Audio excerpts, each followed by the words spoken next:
Imagine for a second an AI company whose revenue is just accelerating at this blistering pace, like 133%. Which is huge. Right. And they're boasting profit margins that are so rare they rival NVIDIA. Plus, they're actively powering the most critical data infrastructure for the U.S. military. Yeah, they're everywhere. But then imagine that exact same company's stock has plummeted 30% this year. It makes absolutely no sense on the surface. Welcome to the Palantir paradox. We are diving into a $296 billion AI powerhouse right now in late July 2026. And the sheer disconnect between what the business is doing and what the stock is doing is just staggering. It really is a profound contradiction. I mean, you look at the financial statements and you see this absolute masterclass in hypergrowth. Right. But then you pull up the stock chart and you just see intense anxiety. We basically got these two completely different realities running on parallel tracks. And they are headed straight for a collision on August 3rd, right? When Palantir reports its next earnings. Exactly. That is the make or break moment. Which is exactly our mission for today's deep dive. We are going to break down the mechanics of this disconnect. We're unpacking the jaw-dropping fundamentals that have the bulls just pounding the table. And I have to look at the bears, too. Yes, the very real structural fears driving the bear case. Plus, we're going to examine this massive tug-of-war happening in the broader market sentiment. Yeah. And just to be clear, we are doing all of this without taking sides. We're just strictly analyzing the data to help you make sense of all this noise before the critical earnings call. Because whether you're holding the stock in your portfolio or, you're just casually tracking the broader AI boom, this situation perfectly illustrates how Wall Street prices what we call perfection. Priced for perfection. I love that term. And to really grasp why this 30% drop in the stock price is causing so much confusion, we first need to look at the sheer velocity of the underlying business right now. It's accelerating in a way that is incredibly rare for a software company of this immense size. Well, let's just look at the numbers, because the first quarter of 2026 was, by any traditional metric, a total blowout. Total revenue jumped 84.7% year over year. Yeah, hitting like $1.63 billion. Exactly. They completely steamrolled consensus estimates. Adjusted earnings per share came in at 33 cents, which crushed the street's expectation of 28 cents. It wasn't even close. No. But the real story, the thing that management is outright calling a once-in-a-lifetime demand environment, is their U.S. commercial segment. Right. The U.S. commercial sector is basically the engine right now. Yeah. I mean, overall, U.S. revenue grew 104% year over year. Wow. But when you isolate just the commercial side, so we're talking private businesses, Fortune 500 supply chains, hospitals, banks. Separate from the government defense stuff. Right, exactly. Separate from defense. That commercial segment surged by an astonishing 133%. To what? Almost 600 million? $595 million in just one single quarter. I mean, generating 133% growth at a $500 million quarterly run rate is just wild. And they're doing it with profitability metrics that honestly almost look like typos. Seriously, they do. Their GAAP operating margin expanded to 46%. But what really jumped out from the data is their Rule of 40 score, which hit 145%. Yeah, that number is insane. Now, for anyone listening who might not spend their weekends reading software valuation textbooks, could you explain the Rule of 40? Yeah, sure. So the Rule of 40 is this benchmark that investors use to measure the health of a software as a service company. Okay. You basically just add the revenue growth rate to the profit margin. And if that combined number is 40 or higher, the company is essentially a gold star student. So they're either growing super fast, making a lot of profit, or some great mix of both. Yes. Hitting 40 means you are a highly successful, sustainable enterprise. So hitting 145%. That's mathematically offensive. It really is. Yeah. I mean, to put that into perspective, Palantir's CEO, Alex Karp, pointed out that this level of performance is currently only being matched by the absolute hardware titans of the AI infrastructure build-out. You mean like NVIDIA? NVIDIA, Micron, and SK Hynix. That's the list. Oh, wow. For a software company to achieve a 145% score while carrying a $296 billion market cap and essentially zero meaningful debt, it places them in a category of one. The margins totally back that up, too, because we're looking at a trailing 12-month gross margin of over 84%. Yeah. and a net margin of over 43%. Huh. But here is the piece of data that I genuinely struggle to wrap my head around. What's that? So they are driving these massive numbers. They closed 206 deals valued at $1 million or more in a single quarter, Right. including 47 contracts worth over $10 million. Yep. And they are doing all of this with a sales force of only about 70 people. Yeah, the 70-person sales team. How on earth is that mechanically possible? I mean, in traditional enterprise software, you have armies of salespeople taking executives out to golf courses to close a $10 million deal. It's true. But it entirely flips the traditional software sales model on its head. Palantir doesn't really use traditional salespeople who just sit there and pitch a slide deck. So what do? They rely heavily on what they call forward-deployed software engineers. So wait, they're literally sending engineers to do the selling. Precisely.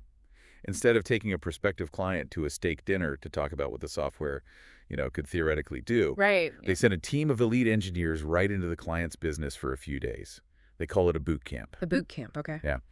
And these engineers see the client's actual messy, siloed data. They plug it into Palantir's artificial intelligence platform, or AIP, and they build a working prototype in real time. Oh, wow. So they solve a specific high-value problem before the client has even signed a contract. Exactly. When a hospital administrator or, say, a supply chain executive sees their own data suddenly predicting bottlenecks and automating solutions right in front of their eyes, the software essentially sells itself. That makes perfect sense. It's a show, don't tell mechanism. You don't need a massive sales force if your product demo is literally fixing the client's business during the pitch. And this leads right into the core of their technological moat, which is the ontology platform. Yes, the ontology, because we hear about enterprise AI from everyone today, right? OpenAI, Anthropic, Gemini. Everybody has a pitch. They all have enterprise tiers. But Palantir is doing something mechanically different with ontology, aren't they? Fundamentally different. The generative AI models you mentioned are incredible at synthesizing text, generating code, or summarizing massive documents. Sure. But they don't inherently understand the physical reality of a business. Palantir's ontology is essentially a translation layer. A translation layer. Yeah, it maps an organization's digital data directly to its physical reality. Give me an example of how that translation layer actually works in practice. Okay, let's use the military, since Palantir is obviously deeply embedded there. Perfect. If you ask a standard large language model, how many tanks do we have ready to deploy, it might just look at a static spreadsheet from last week and give you a number. Right, just reading a document. Exactly. But Palantir's ontology connects to the maintenance logs, the supply chain database for spare parts, the real-time location sensors on the bases, and the personnel rosters. So it's pulling from everywhere. Everything. It creates a dynamic, living map of reality. Right. It doesn't just tell you how many tanks are available. Oh, it's us to do. It can tell you that if you move 3 tanks today, it's going to cause a logistics bottleneck in Sector 4 by tomorrow. And then it actually offers an automated workflow to prevent that bottleneck. So it's not a chatbot at all. It's a central nervous system for operations. That's exactly what it is. And I have to imagine the switching costs for something like that must be astronomical. I mean, once you weave a system that deeply into a load-bearing institution, as they call it, you can't just rip it out. No, absolutely not. You'd risk complete operational paralysis if you tried to switch to a competitor. Which is exactly why we are seeing such massive validation of this moat in their recent partnerships. Like the Army stuff. Yeah, they were just confirmed as the core data layer for the U.S. Army's high-priority NGC2 modernization program. That's huge. It is. But even more telling is their new partnership with NVIDIA. Oh, right. I wanted to bring that up. Yeah, when NVIDIA needs to deploy their cutting-edge AI models into highly secure, classified government environments, they aren't building the security architecture themselves. They're outsourcing it. They're partnering with Palantir to do it. It proves that Palantir is the foundational security and operational layer that makes advanced AI actually usable for entities where failure is simply not an option.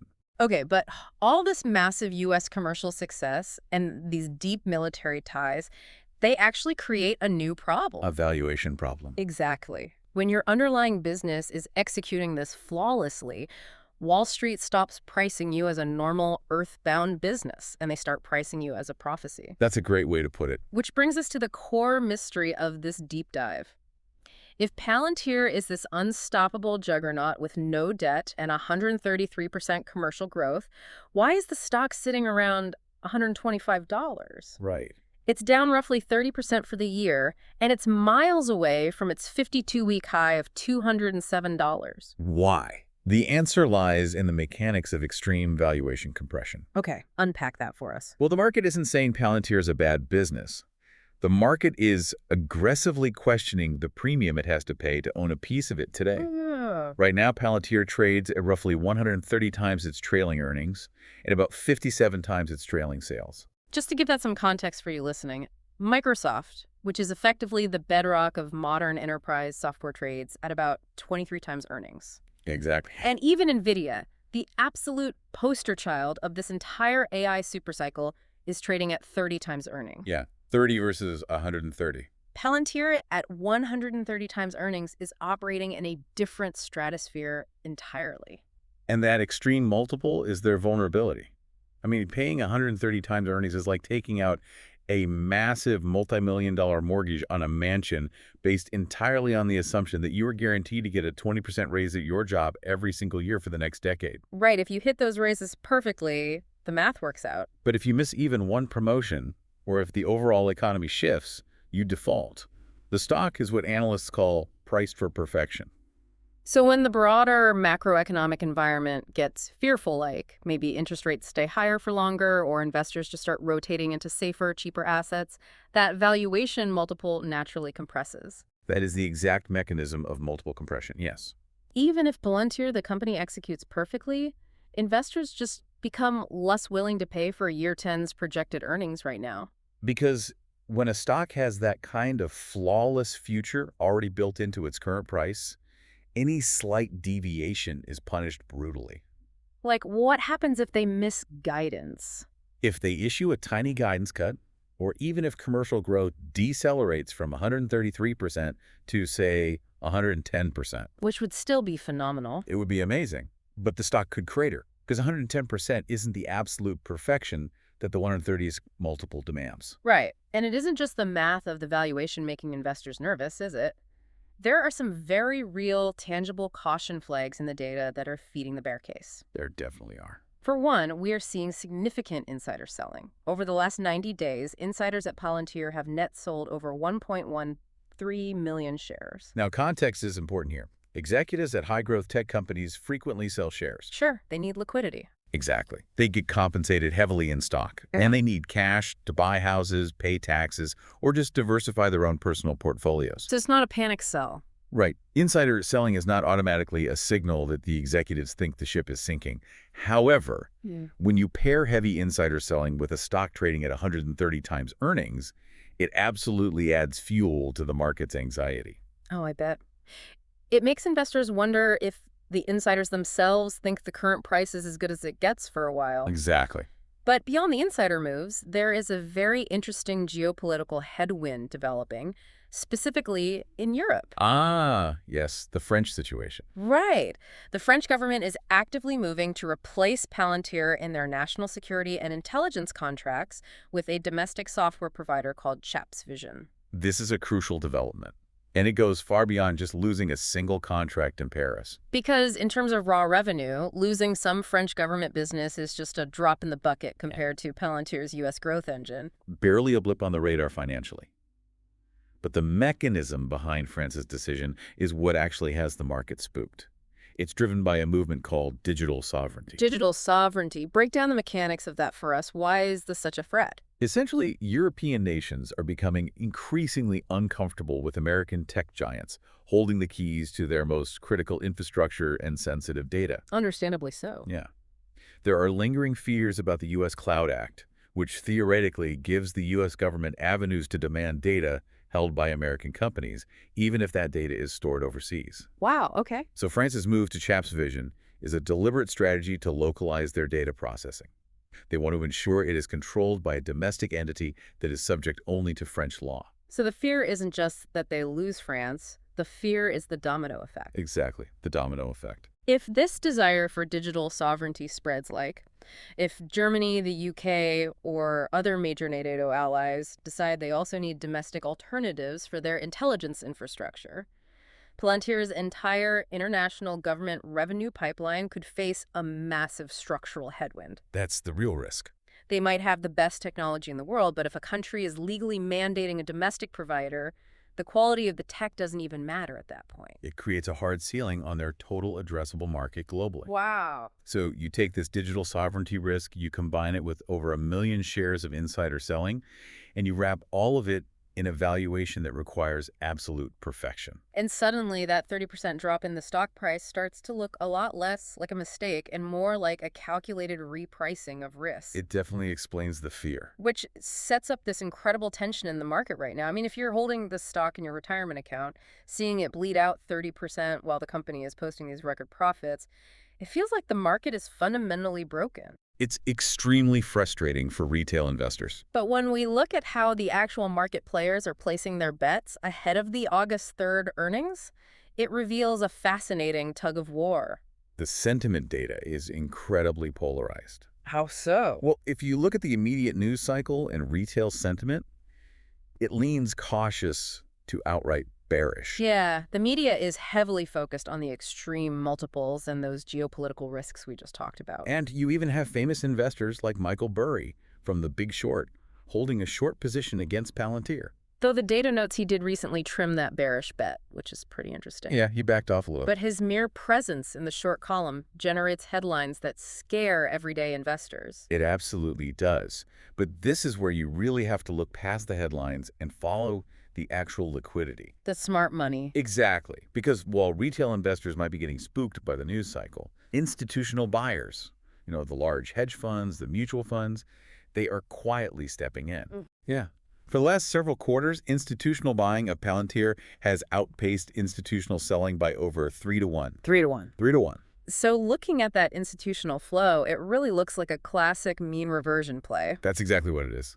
The big funds are looking at an underlying business growing revenue by 85%, sitting on a pile of cash with zero debt, and comparing it to a stock price that has been punished by 30%. Right. They are seeing a rubber band that has been stretched to its absolute limit, and they're positioning themselves for when it finally snaps back. That is the perfect way to visualize it. Institutions often use these periods of high fear and retail panic as an accumulation phase. They don't mind the volatility at all. In fact, they capitalize on it. Yeah. And we're actually seeing the broader market adapt to Palantir's specific brand of volatility in very unique ways. What do you mean? For example, Direction just launched a new Defined Income Boost ETF. The ticker is PLIB, which is tied entirely to Palantir's stock. Let's explain how an ETF like that actually works, because it highlights just how prominent Palantir has become. You don't get a dedicated single-stock ETF unless your company is a massive fixture in the market's consciousness. That is entirely true. The PLBIT ETF doesn't just buy and hold Palantir shares. Okay, so what does it do? It uses an option strategy, typically selling covered calls, to harvest the high implied volatility of Palantir's stock and convert it into a yield for investors. Ah, I see. And the only reason a financial institution goes through the regulatory hurdle of creating a product like that is if there is massive, sustained public interest and enough trading volume to support deep options liquidity. It proves Palantir isn't a fringe tech stock anymore. It's really a centerpiece of the market. Definitely. And we see that cultural penetration in the public financial disclosures, too. I mean, the data shows political figures from across the spectrum holding a stake in the company. Yeah, that's right. Including Donald Trump, which we are noting purely as a factual data point here. We don't take sides on this deep dive. No, of course not. It's simply proof of how broadly this stock has penetrated the culture. It is literally everywhere. It's owned by everyone, from retail day traders to massive hedge funds to high-profile politicians. And all of these divergent forces, the institutional accumulation, the retail fear, the geopolitical headwinds, and that jaw-dropping commercial growth, are funneling directly into the upcoming Q2 earnings report on August 3rd, 2026. Right. This isn't just another quarterly update. It is a profound catalyst. So let's lay out the stakes for August 3rd. The consensus expects Q2 revenue to come in around $1.8 billion. Yes. But Oppenheimer is projecting they could do significantly better, potentially hitting 85% year-over-year revenue growth, which would easily beat the company's own guidance. If Palantir can deliver what Wall Street calls a beat and raise. Meaning they not only beat the Q2 expectations, but also raise their financial guidance for the remainder of the year. Exactly. If they do that, that rubber band you mentioned earlier could snap violently to the upside. Wow. Oppenheimer anticipates that if they raise their annual growth forecast above 75%, it completely changes the entire narrative. It shifts the stock from being this highly debated, controversial value proposition back into a pure, momentum-driven AI leadership play. Exactly right. And the current consensus price target for the stock sits at $190.85. Yes. So from its current levels around $125, a successful beat and raise could unlock a potential 53% upside. Assuming they can prove to the market that their flawless execution justifies that 130x premium. Right. But the sword swings both ways, doesn't it? Oh, absolutely. Because of that extreme multiple, if they only deliver inline numbers, if they meet expectations but fail to utterly shatter them, the gravity of that valuation could pull the stock down even further. It is the ultimate test of whether the business reality can outrun the market's sky-high expectations. And this is exactly why the story is so compelling. It's not just about one software company's quarterly results. It is a real-world masterclass in how investing actually works. It really is. You can find the best underlying business on the planet, a company with zero debt, 145% Rule of 40 scores, and 133% commercial growth. Sounds perfect. But if the market has already priced in absolute perfection for the next decade, the math of making a return changes completely. Being right about the company's success is only half the battle. You also have to be right about the price you are willing to pay for it today. Exactly. It is a harsh reality of the markets. But before we wrap up, I think there is a broader conceptual question here that goes way beyond the August 3rd earnings call or a 130x multiple. What's the bigger picture? Well, we spent a lot of time breaking down how Palantir's ontology platform deeply integrates into the physical reality of load-bearing institutions. Right, the military, defense contractors, massive corporate supply chains. Yeah. So if this platform truly becomes the non-negotiable foundational operating system for the most critical entities in the world as they transition into an AI-driven future, are we actually witnessing the creation of an entirely new kind of monopoly? A monopoly on the operational logic of the modern world. That's heavy. Exactly. And if that is what they're building, our traditional valuation metrics, like a standard price-to-earnings ratio, even equipped to measure the value of a company that has essentially become the central nervous system for global infrastructure. Now, there is a thought that breaks the gravity of the market entirely. Because if they truly become the irreplaceable data layer of the U.S. economy, maybe 130 times earnings isn't a premium at all. It might even be a discount. Maybe it's a discount.